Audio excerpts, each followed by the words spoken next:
You've been on the job a little over a week now. Yep. I know there was the holiday in between, so that probably added to things. But what are your thoughts on Portland?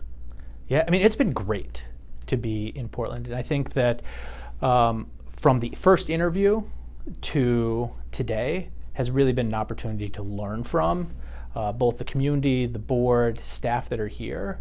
And one of the things that I'm just really taking away is the belief people have in Portland Public Schools.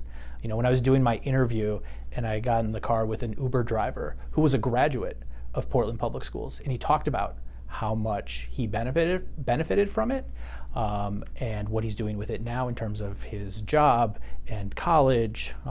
And so people seem to really like it and believe in the potential of it. What attracted you to apply for the job here? I know you've talked about the Portland Promise and kind of the structure that we've set up as a district and as a city here. Is that what attracted you to want to apply and come here? So that was a big factor. So I've spent my whole career in education working with students that have been historically underserved, and the Portland Promise of holding up the idea of a world-class education for all students where everybody leaves prepared and empowered was one piece of it. A second piece of it is Portland is a district and a community where it's small enough that you can wrap your arms around it, but big enough that you can really offer opportunity to students. And so the second was about being that community leader in a place that you can wrap your arms around. And then the third is I really love the idea that my own kids will be in Portland Public Schools, and really to have that opportunity and that pressure to be the leader of their district. Do you think you'll hear from your kids firsthand if things aren't going well, say, in their school? Oh, I mean, I think that, I said this at one point, I think my biggest critic or critics will be around the dinner table and really pushing me about what they're experiencing. And so, yes, I do think that. You mentioned that you can wrap your arms around our district. You're coming from a district that had well over 100,000 students enrolled. We have about, I think, 6,500 as of last year. That's been going up steadily. Yep. How do you adapt to a smaller district coming from such a large one? Yeah, so I mean, I worked in a 120,000 kid district in the school district of Philadelphia, but I've worked particularly close with a smaller network of schools. And so a lot of my experience about supporting that network of schools was parallel, both in terms of size, number of schools. And so I think that's one piece in terms of how you wrap your arms around it. I think the other piece is you have to think about your role as not being the sole leader of the community, but how do you bring partners and others into this work so that we as a community are working to make Portland Public Schools great. Part of that community we've seen over the past year especially, but since 2019, when it really started, our influx of refugees, asylum seekers. You worked with that community a lot when you worked in the Bronx. Where do you see our system adapting to accepting and helping those folks kind of be within our community? So I think that one thing we need to know is that it's such a resource to be able to welcome and serve students that have such a wide range of experiences that they've gone through before they come to Portland, right? So we have the fact that they've not only navigated getting here, but they're oftentimes multilingual in not just one language and learning English, but multiple. What a strength and what a way to build on the community. In the South Bronx, I worked with a school that was about a third English language learners. And it really added to the richness of our community, having those students as part of it. We were able to build a dual language program as a result of that work that really supported those students, both language acquisition as well as content. How do you see the district here adapting to just the sheer number of children who are coming here with the need to learn English? So I don't know the answer to that question yet. One of the things I'm doing just as I come to Portland is really taking the time to engage members of the community, business, parents, students, nonprofits that are involved to really understand what are the current challenges as well as the opportunities in the district. And so I think that one of the things we need to be asking in Portland Public Schools is, how do we best support students who are coming as refugees, as multilingual learners?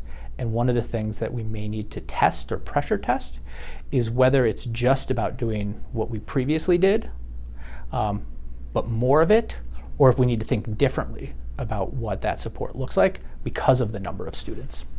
I know a few weeks ago we spoke with co-interim Superintendent Townsend about the certification process for teachers and how that presentation went before the board. Do you see that program continuing and hopefully getting that, getting everyone on board with that? I mean, I think that's actually one great example of how you're thinking, or how Portland's been thinking differently about supporting the large number of multilingual students. And so the idea of making sure that everybody in our district has the training, the support to serve multilingual students is a great way that we can then serve at a greater scale than we currently can.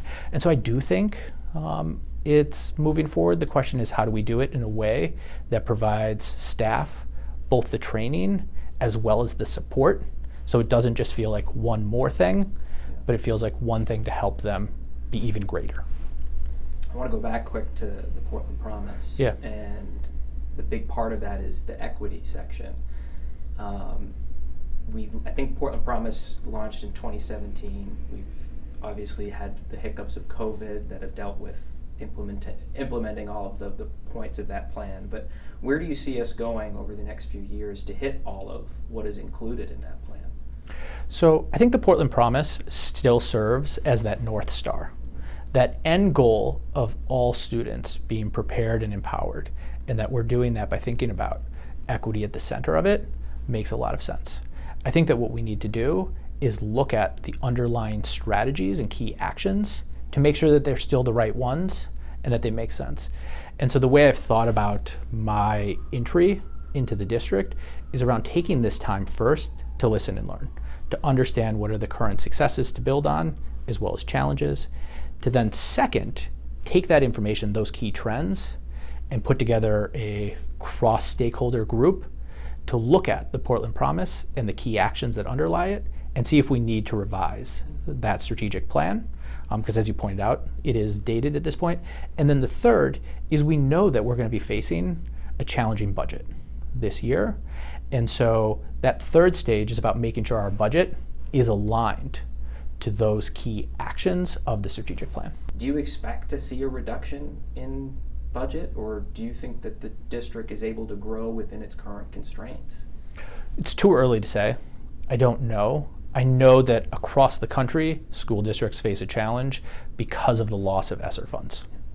And so I am anticipating that this budget will be hard. I'm anticipating that we'll have to make difficult decisions. That part of that work will be about making sure it really does align with the Portland Promise and the key strategies that we identify as a district. But I think it's too early to say exactly what that looks like. You talked a lot about stakeholders and working and speaking with the community. As you work over the next few years, what do you hope, where do you see communication and transparency playing a role within the district? I mean, I think it's key, right? So even if we just went back to your last question around the budget, part of our work is to make sure that we're good stewards of the funds that we receive from the state, from the Fed, from the city. And part of that is about being really transparent and clear and effective communicators. And so that is a piece that I do believe will live in our strategic plan about how we do that effectively, and how do we actually engage community within that. And that's work we've already started. So when I was here 2 weeks ago, before actually starting in the role, we did a community session at the East End that brought families and staff from across the district. Just to start to have those conversations. We have a conversation this Thursday or Wednesday happening with many of our multilingual families to understand about their unique experiences within Portland Public Schools. But I think it'll be key. One thing over the past few years that we've just observed is it's been difficult to speak with people within the district. I think I spoke to your predecessor once over his tenure. Do you plan to make yourself available to the media? I mean, I think I have to. I think that if we're going to really be successful about bringing the whole community together to support public schools in Portland, we're going to need to have more conversations like this. We're going to need to have more conversations with the broader community where there's an opportunity for a give and take, and so it's not just one-way communication. And so yes, I do think that is necessary. I don't know exactly what that looks like, but we're going to figure that out. Okay. Hopefully we'll be there to help Hopefully. guide you through it. One thing, I don't know if you have wrapped your hands on it yet because you've been here 2 weeks, but we did a lot of coverage over the past year of the payroll problems within the district. Do you have an update on where things stand? So I don't have a perfect update. I'm still wrapping my arms around it. Yeah. I think that it's a spot where if you looked at my list of priorities, it's number one on there, right? At the end of the day, if we're going to have folks trust us and want to work in Portland Public Schools, we need to know that that's not a worry about whether or not payroll will happen. We're in the process of searching for a CFO. We're in the process of really looking at the overall structure of the finance team and payroll in particular to make sure that they're able to have capacity to do the job, because a lot of it's around the capacity to do it. And hopefully we will see that the challenges go down, but I don't think we're fully out of the water yet. Is there any update on the timeline for what is the word? Outsourcing the payroll? I know you guys signed the contract with ADP, and I believe the school board said it would be almost complete by August. Is that still the timeline? So I don't have an update Okay. on that at this point. I mean, it's a big enough topic that there will be updates. Haven't quite gotten there yet. Sure, no, Yeah. totally get that. My last little section here is on overall, we've seen across the country a decrease in test scores among kids. I mean, COVID had so much to do with, I guess, a disconnect between students and their teachers and the time spent in the classroom.